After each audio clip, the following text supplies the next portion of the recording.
మనందరికీ బాగా తెలిసిన భానుమతి గారిని మరింత బాగా మనకి పరిచయం చేయడానికి మిత్రుడు రెంటాల జయదేవుని వేదిక మీదకి ఆహ్వానిస్తున్నాను.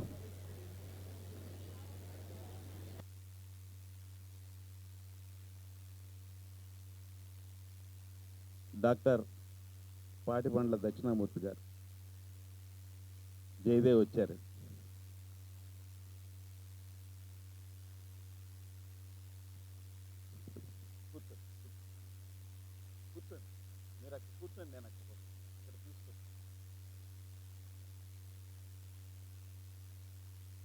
డాక్టర్ పాటిబండ్ల దక్షిణామూర్తి గారి గురించి చిరు పరిచయం. చికిత్స చేసే వైద్యునికి ఆయా వ్యాధుల గురించి పరిపూర్ణ జ్ఞానం ఉండకపోతే ఎంత ప్రమాదమో, డయాబెటీస్ లాంటి దీర్ఘకాల వ్యాధుల్లో రోగికి ఆ వ్యాధి పట్ల కనీస పరిజ్ఞానం లేకపోవటం కూడా అంతే ప్రమాదం. శరీరంలోని ప్రతి అవయవం మీద తన ప్రభావం చూపిస్తుంది డయాబెటీస్. అలాంటి వ్యాధి నివారణకు ప్రాథమిక దశలో చికిత్సకు వ్యాధిగ్రస్తులు తగినంత అవగాహన, ఆరోగ్య శిక్షణ పొందటం చాలా ముఖ్యం. సరైన చికిత్స పొందుతూ రాబోయే చిక్కులను నివారించుకోవటానికి డయాబెటీస్ గురించి ప్రతి రోగి తెలుసుకోవాల్సిన అవసరం ఎంతైనా ఉంది. మధుమేహ వ్యాధి అన్ని దేశాల్లో లాగే మన దేశంలో కూడా ఉధృతంగా పెరుగుతోంది. ఇటీవలి అంచనాల ప్రకారం మన దేశంలో 62 మిలియన్లు అంటే 6.2 కోట్ల మందికి ఈ వ్యాధి ఉంది. 2030 నాటికి అన్ని దేశాల కంటే ఎక్కువగా మన భారతదేశంలో సుమారు 80 మిలియన్లు అంటే 8 కోట్ల మందికి మధుమేహం ఉండబోతోంది.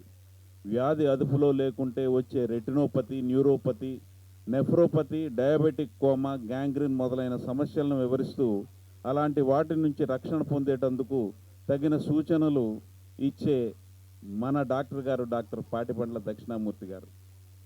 వ్యాధిగ్రస్తులు వ్యాధి గురించి అవగాహన పెంచుకొని తగు శ్రద్ధతో చికిత్స పొందుతూ ఆహార నియమాలను పాటిస్తూ వ్యాధిని అదుపులో ఉంచుకొని సంపూర్ణ ఆరోగ్యవంతునిగా ఉల్లాసంగా గడపటానికి దోహదపడుతున్నది డాక్టర్ పి దక్షిణామూర్తి గారు.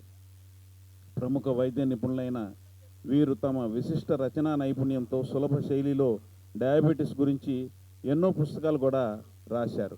అటువంటి దక్షిణామూర్తి గారు ఈ రోజున భానుమతి వారి గురించి ఈ రోజున అధ్యక్షులుగా ఉండబోతున్నారు ఈ కార్యక్రమానికి. అంటే భానుమతి గారేమో ఆమెమో తీయగా పాడుతూ మనందరికీ డయాబెటీస్ పెంచుతూ ఉంటుంది, ఈయనేమో తగ్గిస్తూ ఉంటారు.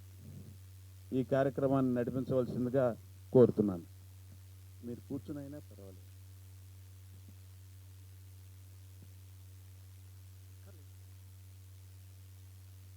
నారాయణరావు గారు, మిత్రుడు జయదేవ్ గారు, మీ అందరికీ నమస్కారములు. 85 సంవత్సరాల ఒక డాక్టర్, ఎండి డాక్టరు, బెజ్జివాడలోనే ఉండేవాడిని 73 వరకు. తెనాల్లో 50 ఏళ్ళ నుంచి ప్రాక్టీస్ చేస్తున్నాను, రిటైర్ అయ్యాను. మరి ఎందుకు సినిమాల గురించి మాట్లాడాల్సి వచ్చింది?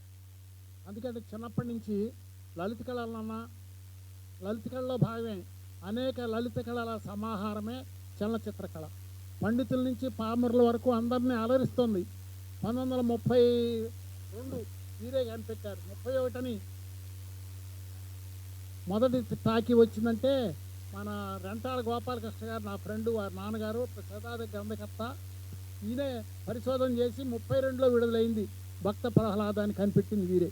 సరే, వారు ఎక్కువ మాట్లాడతారు. తర్వాత నేను ఏంటంటే డాక్టర్గా లలిత కళలతో పాటు సినిమాల మీద చిన్నప్పటి నుంచి నన్ను పెంచిన అమ్మమ్మ గారు కోలవెన్ను ఆధ్యాత్మిక పరిరాలు.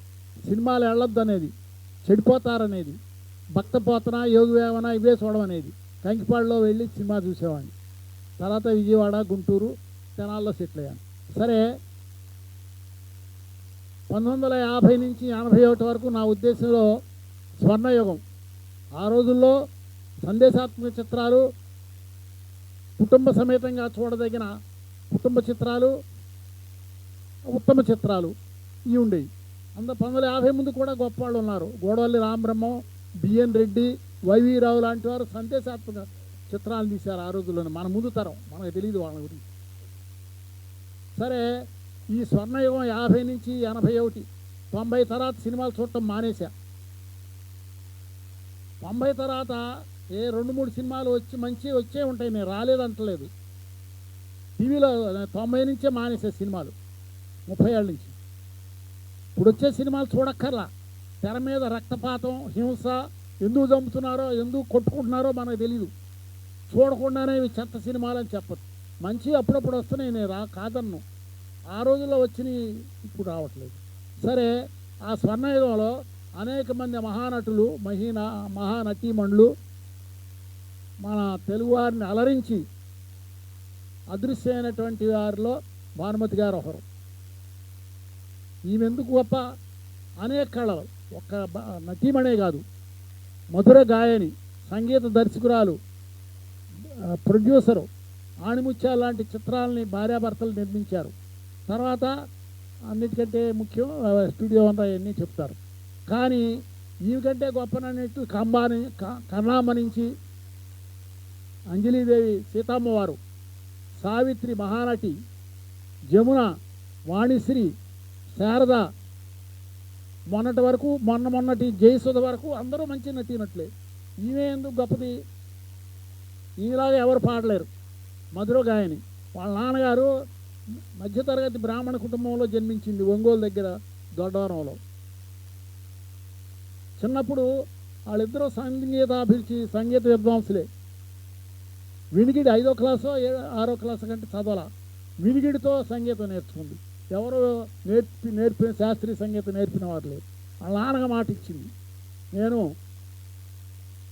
కర్ణాటక సంగీతం పాటలే నా సినిమాల్లో పెడతాను, ఇతరుల సినిమాల్లో పెట్టకపోవచ్చు నేను, కానీ నా భరణి సంస్థ తరఫున చిత్రాల్లోనే నవ్వుమోము, కనలేని, చరణం నీ దివ్య శరణం, శరణం నీ దివ్య చరణం, ఇంకా ఇట్లాంటి పాటలు ఎన్నో.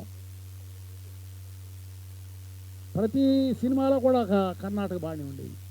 సరే, రచయిత్రి, మన ఇది రచయితల పుస్తక ప్రేములందరూ కూడా రచయిత్రిగా విశిష్టమైన వ్యక్తి. చదువుకుంది 6వ క్లాసే, స్వయం కృష్ణగా గొప్ప వ్యక్తి అయింది. అత్తగారి కథలో సొంత అత్తగారు అనుకుంటాం మనం, కానీ ఒక ప్రత్యేకమైన పాత్రని సృష్టించింది. మునిమాణిక్య నరసింహారావు గారు బారిస్టర్ పార్వతీశ్వరుని సృష్టించినట్టుగా ఆమె ముసలామె, వృద్ధురాలు, ఇంటి పెత్తనంతా ఆమె, కానీ అమాయకురాలు, ఏమీ తెలియదు ఆమెకి.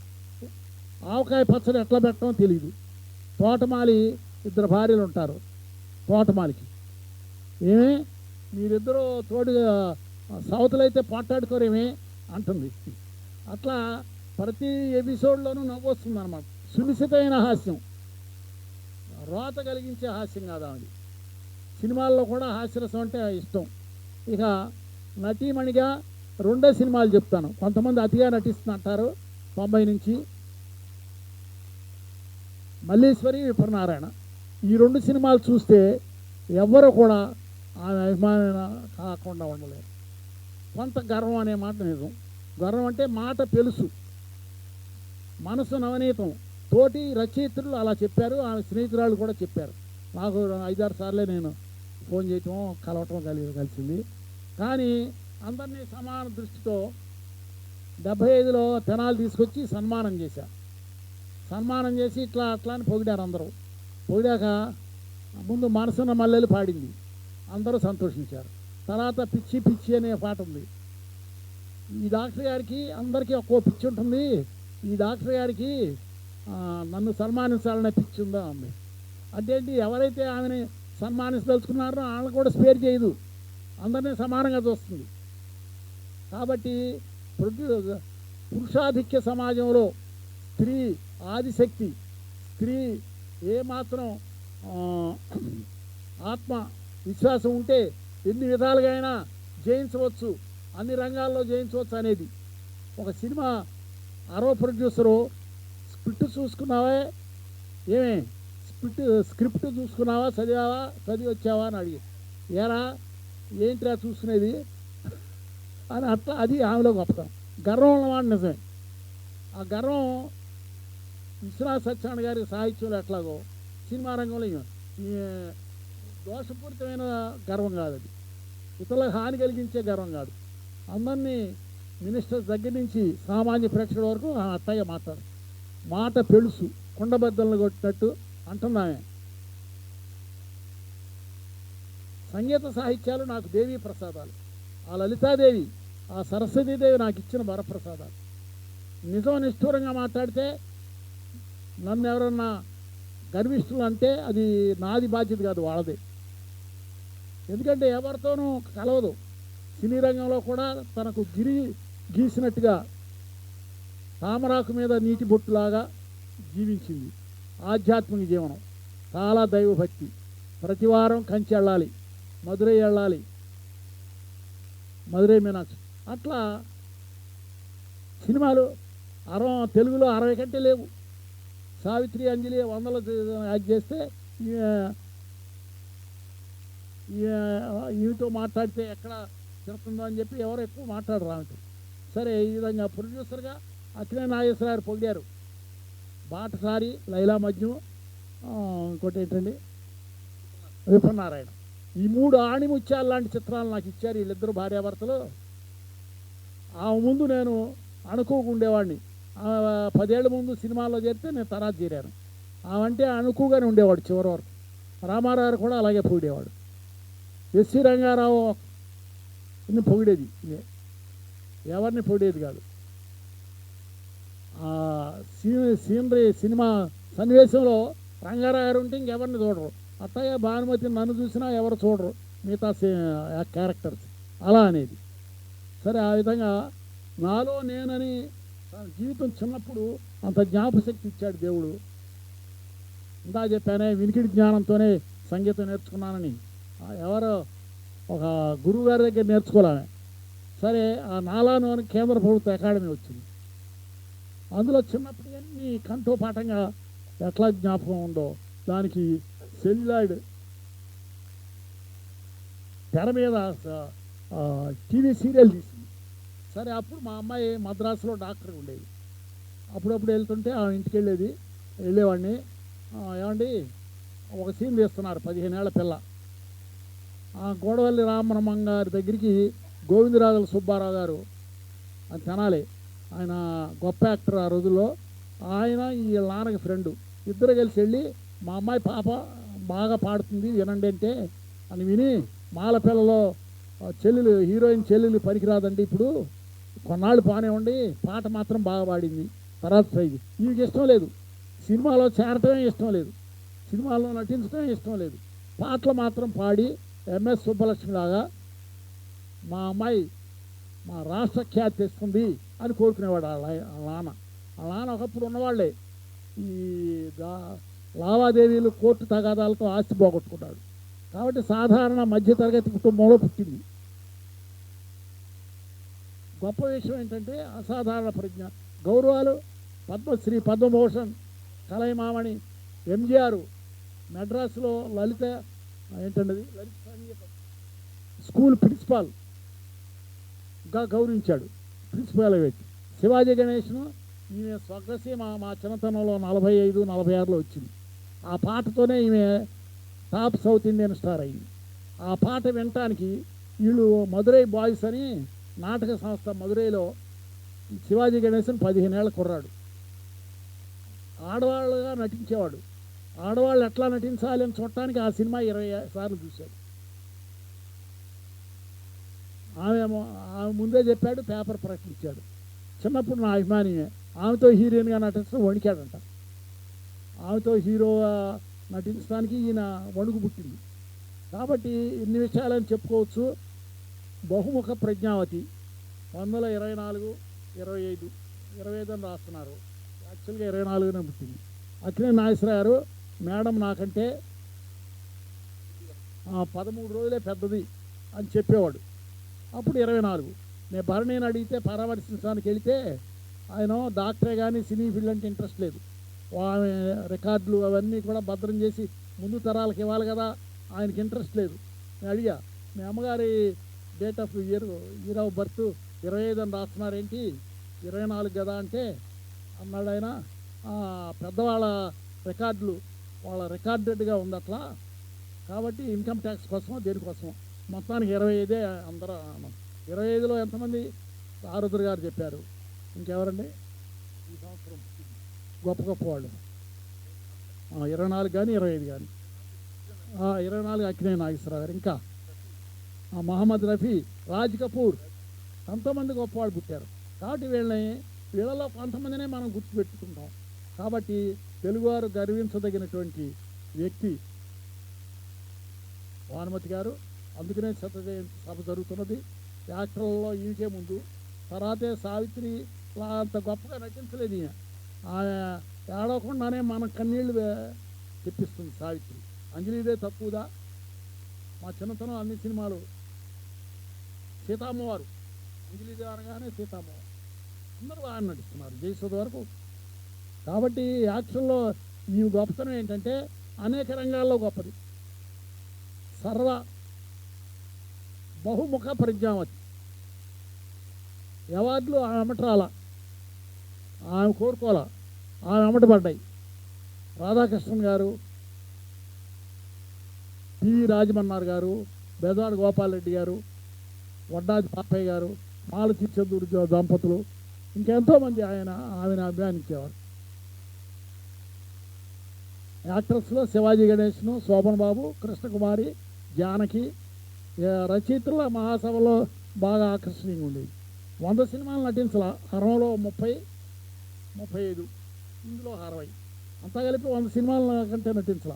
కాబట్టి నా సినిమా హిట్ కావాలి, నా 100 రోజులు ఆడాలి, నాకు డబ్బు రావాలి అని అనుకునేది కాదు. తను అనుకున్న పాత్ర దేవదేవి, తను అనుకున్న పాత్ర చింతామణి. ప్రేక్షకులు ఇష్టపడకపోయి డబ్బు ప్రధానం కాదు. కాబట్టి బిఎన్ రెడ్డి గారు, కేవీ రెడ్డి గారు, విశ్వనాథ్ గారు, బాపు రమణ గారు, ప్రతిఘటన తీసిన బాబురావు గారు, టి కృష్ణ, అప్పుడు హీరో వాళ్ళ తండ్రి, ఇప్పుడు తరానికి తెలియదు, చాలా గొప్పవాడు. గోపిచంద్ హీరో యొక్క తండ్రి చాలా గొప్పవాడు, ఇప్పుడు వాళ్ళకి తెలియదు. 84 అండి అది. కాబట్టి అటువంటి ప్రముఖురాలకి నివాళి అర్పించడానికి చాలా సంతోషంగా ఉన్నారు. నాకంటే సబ్జెక్ట్ ఎక్కువ తెలుసు. వెంటాల గోపాలకృష్ణ గారిని గొప్ప రచయిత. నేను 70-73లో గవర్నమెంట్ హాస్పిటల్లో చేశాను. వెంగళరావు గారు, నాగభూషణ్ గారు వాళ్ళతో పాటు ప్రైవేట్ ప్రాక్టీస్కి వెళ్ళబోయే ముందు ఇక్కడే చేశాను. అప్పుడు ఈ గోపాలకృష్ణ గారు ఆంధ్రప్రభ ఎడిటోరియల్లో మెయిన్ ఎడిటర్గా ఉండేవారు, అసోసియేట్ అయ్యి. శతాధిక గ్రంథకర్త. పల్నాటి వీర చరిత్ర నా దగ్గర ఉంది, ఆయన పుస్తకం. 100 పుస్తకాలు రాశాడు. దయాగార కవులు ఉండేవారు, వాళ్ళలో ఆయన ఒకడు. అటువంటి మంచి వ్యక్తి. జయదేవ్ గారు అనేక పత్రికల్లో పనిచేశారు. 1931లో ఇంటూరి లాంటి పెద్ద జర్నలిస్టులు 37లో స్టార్ట్ అయింది సినిమా టాకీ అని కనిపెడితే, వాళ్ళ నిర్ధారణ వస్తే ఈయన అనేక పుస్తకాలు రీసెర్చ్ చేసి 38 కాదు, రీసెర్చ్ ఇందాక చెప్పారే, పరిశోధన అంటే అనేక పుస్తకాలు చదివి ఏది యథార్థమో అది నిర్ణయించడే పరిశోధన. పరిశోధన అంటే ఏముండదు. ఆయన పరిశోధించి 32లో విడుదలైంది భక్త ప్రహ్లాద. హెచ్ఎం రెడ్డి గారు ప్రథమ దర్శకుడు, సురభి కమలాబాయ్ ప్రథమ హీరోయిను, మునుపల్లె పొన్నూరు దగ్గర వివి సుబ్బయ్య అని ఆయన ఫస్ట్ హీరో. అది ఎట్లా పోతాయి, ఫస్ట్ కాబట్టి అటువంటి వ్యక్తుల్లో ఆమె ఒకరు. మరి ఈ సందర్భంగా నాకు అవకాశం ఇచ్చినటువంటి నారాయణరావు గారు, ఇతర పెద్దలకు. ఇప్పుడు జయదేవ్ గారు మా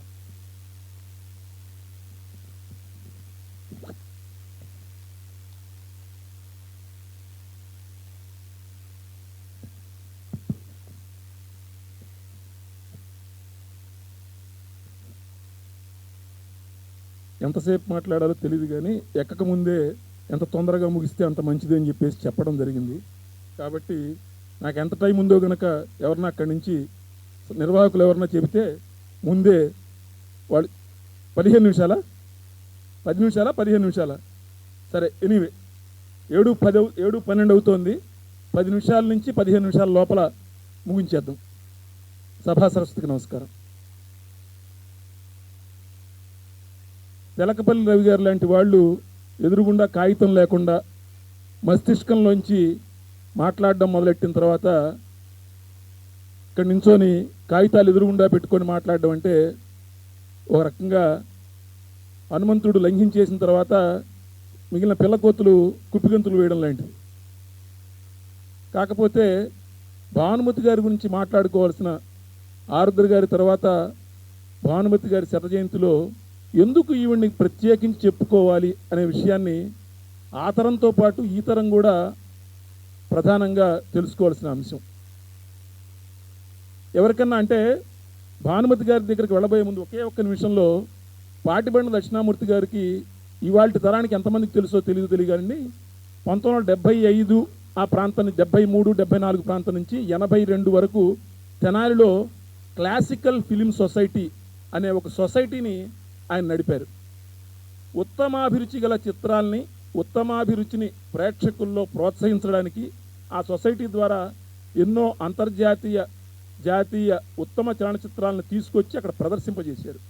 దానితో పాటు ఆయన స్వయంగా గూడవల్లి రామబ్రహ్మం గారికి బంధువు కావడంతో గూడవల్లి రామబ్రహ్మం గారు అప్పుడు ప్రజాభ్యుదయానికి తీసినటువంటి మాలపిల్ల, రైతు బిడ్డ లాంటి చిత్రాల గురించి వాటిని ప్రదర్శింపజేయటం అవన్నీ చేశారు. బిఎన్ రెడ్డి గారి మీద ప్రత్యేక సంచిక తీసుకొచ్చారు. అనేక కార్యక్రమాలు తెనాలి నుంచి బెజవాడ వాసుల కంటే కూడా తెనాల్లో ఆయన పేరు తెలియని వాళ్ళు లేరు. ఆయన వీధంబడి పెడుతుంటే కనీసం కనపడిన ప్రతి ఒక్కళ్ళు చేతులెత్తి నమస్కరించే వ్యక్తి. మన విజయవాడలో గవర్నమెంట్ హాస్పిటల్లో పనిచేయడమే కాకుండా ఇవాళ అలంకార్ సెంటర్ దగ్గర అక్కడ మనం గమనించినది చాలామంది ఇవాళ 3 విగ్రహాలు ఉంటాయి. ధర్నా చౌక్గా మనం చెప్పుకున్నటువంటి లెనిన్ విగ్రహం 3 కాదు 4 లెనిన్ విగ్రహం, లెనిన్కి ఎదురుగా విశ్వనాథ సత్యనారాయణ గారి విగ్రహం. ఆ కొంచెం ముందుకు వెళితే ఆ వంతెనకు అటువైపున ఒకవైపున పారుపల్లి రామకృష్ణయ్య పంతులు గారి విగ్రహం ఉంటే ఇంకొక పక్కన ఒక వారగా చెట్లతో కప్పేసి ఒక విగ్రహం ఉంటుంది. సినిమా మీద ప్రేమ ఉన్న వాళ్ళు ఎవరన్నా ఆ విగ్రహాన్ని ఒకసారి గమనించండి. అది గూడవల్లి రామబ్రహ్మం గారి విగ్రహం. ఆ విగ్రహాన్ని ఈ ఊళ్ళో పెట్టించడానికి కృషి చేసిన మహనీయుడు పాటిబండ్ల దక్షిణామూర్తి గారు, ఇంటూరు వెంకటేశ్వరరావు గారు, ఈడ్పుగంటి లక్ష్మణరావు గారు. నాకు బాగా గుర్తు 84లో ముఖ్యమంత్రిగా ఎన్టీ రామారావు గారు పదవీ ప్రమాణ స్వీకారం చేసిన కొత్తల్లో ఆయన్ని తీసుకొచ్చి ఆయన చేత ఆ విగ్రహాన్ని ఆవిష్కరింపజేసి ఆ రోజున పొద్దున్న రైతు బిడ్డ అప్సరా టాకీస్లో, అప్సరా పిక్చర్ ప్యాలెస్ ఇప్పుడు అంటున్న దాంట్లో వేస్తే మొట్టమొదటిసారిగా రైతు బిడ్డ అక్కడ పరిగెత్తుకుంటూ వెళ్ళి చూసిన చిన్న వయసులో అనుభవం నాకు గుర్తుంది. అది పాటిబండ్ల దక్షిణామూర్తి గారి చిన్న సూక్ష్మ, ఆయనకి సినిమాకి ఉన్నటువంటి పరిచయం మీకు. ఇక 2 భానుమతి గారు. భానుమతి గారి గురించి ఇప్పుడు ఎందుకు చెప్తున్నామా అంటే ఇవాళ కేరళలో జరిగిన సంగతులన్నీ మనకు తెలుసు. హేమా కమిషన్ గురించి విన్నాం. ఇవాళ ప్రతి ఆఫీసులోనూ ఒక సెక్సువల్ హెరాస్మెంట్కి వ్యతిరేకంగా ఒక కమిటీ ఉందా లేదా అని చూస్తున్నాం. ఇలాంటి పరిస్థితుల్లో 2023-24 ఇలా ఉంటే ఆవిడ వచ్చిన 1938 నాటికి ఎలా ఉండి ఉంటుంది పరిస్థితి ఒక్కసారి ఊహించండి మిత్రులారా. ఇవాళ అందరూ అంటున్నారు ఆవిడికి అహంకారమా, గర్వమా, ఆభిజాత్యమా? నా ఉద్దేశంలో అది ఆత్మవిశ్వాసం. ఒక స్త్రీ తనను తాను పురుషాధిక్య ప్రపంచం నుంచి కాపాడుకోవడానికి వేసుకున్న ఒక తొడుగు ఆవిడ పెట్టుకున్న అహంకారం అనే ఆభరణం. That is Bhanumathi. కేవలం ఆవిడని అహంకారిగా చెప్పడం అనేది మనం సరిగ్గా పరిస్థితుల్ని అంచనా వేయకపోవడం వల్ల చేసేటువంటి విశ్లేషణలో చేసేటువంటి తప్పు. ఆవిడ్ని నేను చాలా సన్నిహితంగా చూశాను. అనేక సందర్భాల్లో ఇంటర్వ్యూ చేశాను. ఆవిడ టీవీ సీరియల్స్ చేస్తున్న రోజుల్లో, రచయిత్రి, అసాధ్యురాలు లాంటి సినిమాలు నిర్మిస్తున్న రోజుల్లో, చివరి రోజుల్లో ఒక వృద్ధ సింహం మంచం మీద అలా కూర్చొని మాట్లాడుతున్న సందర్భంలో, అనేక సందర్భాల్లో ఆవిడని చూసినప్పుడు నాకు అనిపించింది ఏంటంటే,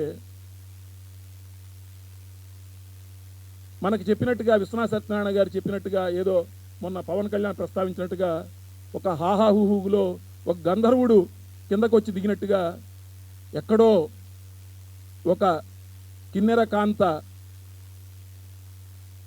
ఈ లోకానికి శాపవశి వచ్చి మన ముందు బతికి వెళ్ళిపోయింది.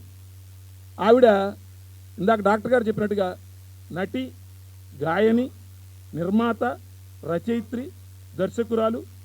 ఇది కాక ఆవిడకి జ్యోతిషం వచ్చు, పెయింటింగ్ వచ్చు. మొత్తం 8 రంగాల్లో ఆవిడికి అందరూ పెట్టిన పేరేంటంటే అష్టావధాని.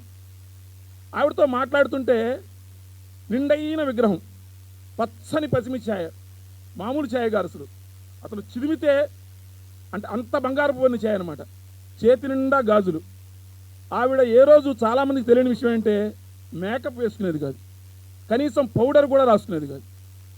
అంత ఛాయతోటి ఉన్న ఆవిడ ప్రతిరోజు ఆవిడకి ఇందాక డాక్టర్ గారు చెప్పినట్టుగా శృంగేరి పీఠాధిపతి నవాక్షరి మంత్రాన్ని ఉపదేశించాడు. అందుకని లలితోపాసన చేయకుండా ఆవిడకి ఇంట్లో పెద్ద లోపలికి వెళితే నెంబర్ 33 వైద్యరామయ్య స్ట్రీట్, ఆ ఇంటి ఎదురుగుండా నంబియారి ఇల్లు ఉంటుంది. ఆ ఇంటి ఎదురుగుండానే అల్లు రామలింగయ్య గారి ఇల్లు ఉంటుంది. పెద్ద కాంపౌండ్, ముందంతా కొంచెం ఖాళీ స్థలం. లోపలికి కొంచెం ముందు వెళ్ళిన తర్వాత మేడ మీద ఆవిడ గది. ఆ మేడ మీద గదికి వెళ్ళడానికంటే ముందు హాల్లో పెద్ద వెంకన్న ఇది ఉంటుంది. ఆవిడ కులదైవం అది వెంకన్న. కానీ ఆవిడ ఉపాసన చేసేదంతా శ్రీచక్రోపాసన. ప్రతిరోజు లలితా సహస్రనామం చదవకుండా, ఆ పూజలు చేయకుండా ఆవిడ వచ్చేది కాదు. కేవలం ఆవిడ పూజ వల్ల మిస్సమ్మ అనే పాత్రను పోగొట్టుకుందంటే నమ్ముతామా? నేను కేవలం పూజ చేసుకొని వచ్చానా, నేను వరలక్ష్మి వ్రతం చేసుకుని రావడం తప్ప అని చెప్పేసి ఆవిడ అనేసి, కాదంటే చక్రపాణి పాత్ర వదులుకోవడానికి సిద్ధపడిందే తప్ప తన నమ్మకాన్నో లేకపోతే తను అనుకున్న దాన్నో చేయకుండా ఉండడానికి ఆవిడ సిద్ధపడలేదు. అంటే ఒక మహిళ అనేక పరిస్థితులు ఎదురైనప్పుడు కూడా ఎలా ప్రవర్తించాలి అన్నదానికి 1938 నుంచి ఆవిడ రోల్ మోడల్గా చివరిదాకా ఉంటూనే వచ్చింది. అనేక సందర్భాల్లో మీరు గమనిస్తే కనుక ఆవిడ్ని ప్రధానంగా 3-4 అంశాల్లో మనం చెప్పుకోవచ్చు. నిర్మాతగా ఇందాక మాస్టర్ చెప్పారు, డాక్టర్ గారు చెప్పారు, తెలుగు చలనచిత్ర చరిత్రలో 3 క్లాసిక్స్ అంటే ప్రధానంగా చెప్పుకునే 3 క్లాసిక్స్లో, అనేక క్లాసిక్స్లో 3 ఆవిడే నిర్మించడం అనేది పెద్ద విషయం. ఆవిడ భరణి పతాకం నుంచే డ్యాన్స్ డైరెక్టర్ వేదాంతం రాఘవయ్య గారు వచ్చారు, డిఎల్ నారాయణ గారు వచ్చారు. ఆయన ప్రొడక్షన్ మేనేజర్ నుంచి తర్వాత దేవదాస్ ప్రొడ్యూసర్ అయ్యారు. బిఎస్ రంగా కెమెరామెన్ వచ్చారు. వీళ్ళందరూ వచ్చారు. ఇక నటిగా ఆవిడ చెప్పాలంటే కనుక నటనలో ప్రధానంగా 2 పద్ధతులు ఉంటాయి నాకు అనిపించిన విశ్లేషణలో. ఒకటి, ఆ పాత్రలో తాను లీనమైపోయి ఆ పాత్రని పాత్రగా చూపిస్తూ వెళ్ళిపోవడం. రెండోది, పాత్రను తనదిగా చేసుకొని తన స్వభావాన్ని పాత్రకు ఆరోపించి ఆ పాత్రను తన పాత్రగా చేసుకొని నటించడం. అది భానుమతి చేసిన విషయం. మల్లీశ్వరి స్వర్గసీమ నాటికి ఆ భానుమతి మనకి కొద్దిగానే కనపడిన చింతామణి, విప్రనారాయణ, ఆ తర్వాత గృహలక్ష్మి, అంతా మన మంచికే నాటికి భానుమతి పాత్రలో కనిపించడానికి కారణం అదే. స్వర్గసీమలో ఓహోహో పావురమా అనే రీటా హేవర్త్ పాడిన ఆ పాటకి తాలూకు మూలంతో ఈవిడ పాడినప్పుడు అది ఒక్క తెలుగు నాటనే కాదు, కె సేతుమాధవన్ మలయాళ దర్శకుడు తను చెప్పేవాడు. తను ఇంటర్వ్యూ చేసినప్పుడు మేము ఆ సినిమాని, స్వర్గసీమ సినిమాని కేరళలో, మైండ్ ఇట్, కేరళలో ఇవాళ పాన్ ఇండియా సినిమాను జబ్బలు దొరుచుకుంటూ మేము కేరళకి వెళ్ళాం, తమిళనాడుకి వెళ్ళామని చెప్తున్న రోజుల్లో 1944 నాటి స్వర్గసీమ కేరళలో 100 రోజులు ఆడిన సినిమా, తమిళనాట 100 రోజులు ఆడిన సినిమా. ఆవిడ్ని ఒక దక్షిణ భారతీయ నటిగా తీర్చిదిద్ది నిలబెట్టిన సినిమా. అక్కడి నుంచి ఆవిడ ప్రస్థానం తర్వాత ముందు వరవిక్రయం దగ్గర మొదలుపెట్టిన కాళిందిగా, ఆ తర్వాత నుంచి క్రమంగా ఇక్కడ స్వర్గసీమ దాకా రావడం, ఆ తర్వాత భరణితోటి రత్నమాల వాళ్ళు తీసిన మొట్టమొదటి సినిమా, నిర్మించిన సినిమా. రత్నమాలకి ఏమిటి మీరు రత్నమాల ఈ సినిమా తీయడానికి కథ ఏంటంటే అది సోమవార వ్రత కథ లాంటి కథ. వాళ్ళ అమ్మగారు సరస్వతమ్మ గారు చెప్పిన కథను తీసుకొని సినిమా కింద మలిచి అందులో హీరో కంటే కూడా హీరోయిన్కే ప్రాధాన్యం ఎక్కువ, తనకే ఎక్కువ ప్రాధాన్యం ఉండేట్టుగా ఆ సినిమా నిర్మింపజేసి రామకృష్ణ గారి దర్శకత్వంలో చేసుకుంటూ వచ్చారు. ఆ తర్వాత అనేక సినిమాలు చేసినా కూడా మరి ఆవిడకున్న ఇంకొక గొప్పతనం ఏంటంటే ఇందాక డాక్టర్ గారు చెప్పినట్టుగా పెద్ద పెద్ద వాళ్ళందరూ కూడా, మనకి పెద్దవాళ్ళు అంటే మనం తెలుగు సినిమాకి సంబంధించిన వరకు ఎన్టీఆర్, ఏఎన్ఆర్ చెప్తాం. తమిళనాడుకి సంబంధించినంత వరకు అంటే ఆ రోజుల్లో ఎంజీఆర్, శివాజీ గణేశన్ చెప్తాం. వీళ్ళందరూ ఆవిడని పిలిచేది ఒకటి మేడం, ఎందుకంటే స్టూడియో అధినేత కాబట్టి మేడం అనే పిలిచేవాళ్ళు. లేకపోతే రెండోది తమిళ వాళ్ళు ముదలాలి, ముదలాలి అంటే యజమాని, యజమాని అని అలా పిలిచేవాళ్ళు. ఈ రెండు అంటే అందుకనే విప్రనారాయణ సమయంలో కానీ అంతకుముందు సమయంలో కానీ ప్రేమ ఇట్లాంటి సినిమాలు తీస్తున్నప్పుడు కానివ్వండి, నాగేశ్వరరావు గారు వణికేవారట ఆవిడతో నటించడానికి. వీళ్ళిద్దరి మధ్య ప్రేయసీ ప్రియులుగా నటింపజేయడానికి వీళ్ళిద్దరిని మద్రాస్ మెరీనా బీచ్కి తీసుకువెళ్ళి రామకృష్ణరావు గారు దర్శకుడు వాళ్ళిద్దరికి టెన్నికైట్ వాళ్ళిద్దరి చేత ఆడించి, వాళ్ళిద్దరి చేత అంటే ఒక సాన్నిహిత్యం ఇద్దరి మధ్య, అంటే తెర మీద మనకి ఇతను భయపడిపోతూ ఉంటే ఉండదు కదా, అది చేయడం కోసం ఇలాంటి ప్రయత్నాలన్నీ చేయడం మనకు కనిపిస్తుంది. చివరి వరకు కూడా ఆ గౌరవాన్ని వాళ్ళు నిలుపుకొని చివరి వరకు కూడా ఉన్నారు. ఇందాక చెప్పినట్టుగా ఎన్టీ రామారావు గారు తన తాతమ్మ కల సినిమాకి ఆవిడ్ని నటింపజేయాలని అడిగితే, అప్పటికే ఎన్టీ రామారావు గారు పెద్ద స్టార్ అయినా కూడా ఆవిడ నటింపజేయాలంటే మరి ఆవిడకి పారితోషికం ఎంత ఇవ్వాలి? పారితోషికం ఏం వద్దందట. అంటే చివరికి ఈయన ఏం చేశారంటే, ఏం చెప్పాలి ఏం చేయాలని తెలియకపోతే తర్వాత ఎవరో మధ్యలో నాలాంటి వాడిని ఉన్నాడంట, రామారావు ఎంత తీసుకుంటున్నాడో దానికి ₹1 ఎక్కువ మనం. నిజానికి రామారావు గారికి కూడా అప్పటికి రామారావు అంత స్టార్డము ఆవిడకి అప్పటికి తగ్గిపోయింది. తాతమ్మ కల నాటికి 74, 73, 74 నాటికి సంవత్సరం ఒకసారి చూసుకుంటే, నాకు కరెక్ట్గా గుర్తున్న మాట చెప్తున్నాను నేను. కానీ రామారావు కూడా అంతే స్పోర్టివ్గా, ఇద్దాం బ్రదర్, వారిని మనం కోరాము, వారిని మనం గౌరవించాలని చేశారు. అట్లా ఆ తర్వాత ఆవిడ ఇంకొక సినిమాకి, వివాహ బంధం ఏదో సినిమాకి ఆయన అడిగింది ఆవిడ, ఆయన్ని కూడా మళ్ళీ ఆవిడ అదే రకంగా గౌరవించి, అంటే పరస్పర గౌరవం అభిమానం అనేది ఇద్దరి మధ్య ఎలా ఉంటుంది అంటే అప్పటి నటీనటుల మధ్య అనేది చెప్పడం కోసం విషయం చెప్తున్నాను. ఆ రోజుల్లోనే అన్నాదురై లాంటి వాళ్ళు ఆవిడ నటన చూసి నడిప్పుకి ఇళక్కనం, ద గ్రామర్ ఆఫ్ యాక్టింగ్ అని తమిళంలో ఒక బిరుదు ఇచ్చారు.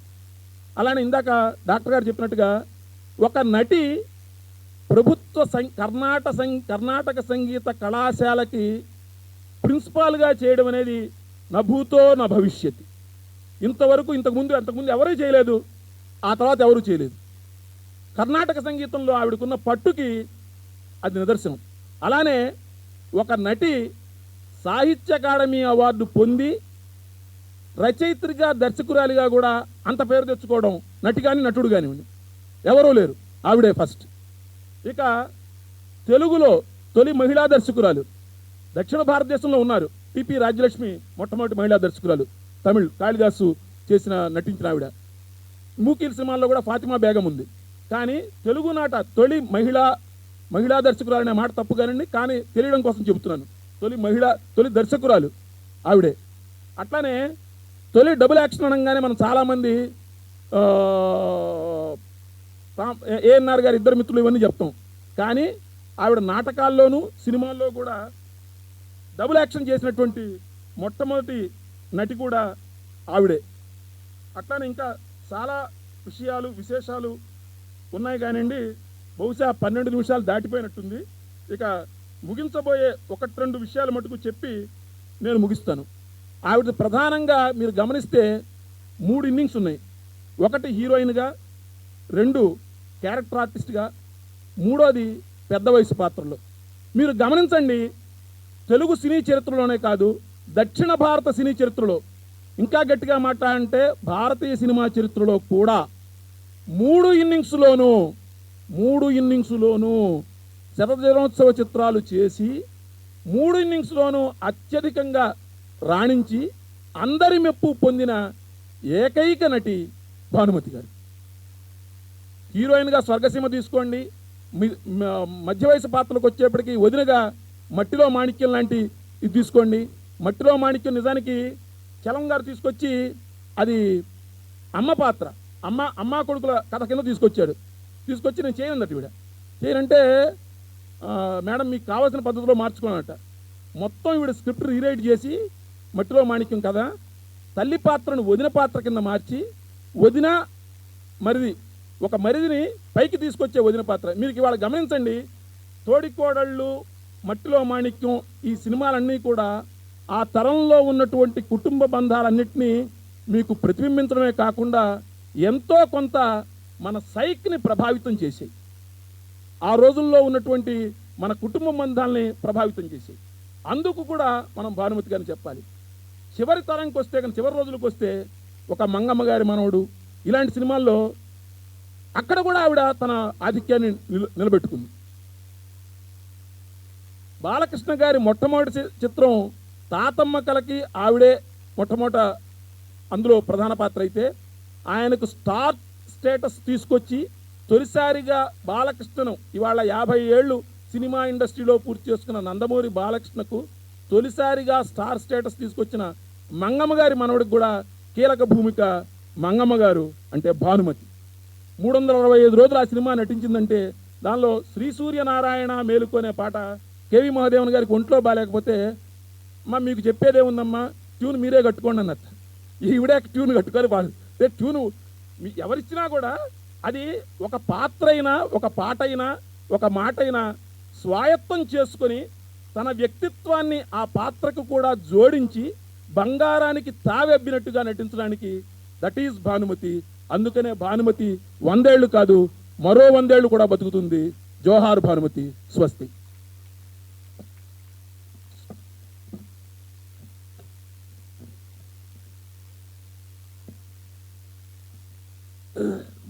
భానుమతి గారి శతజయంతి సమావేశం ఇంతటితో ముగిసింది.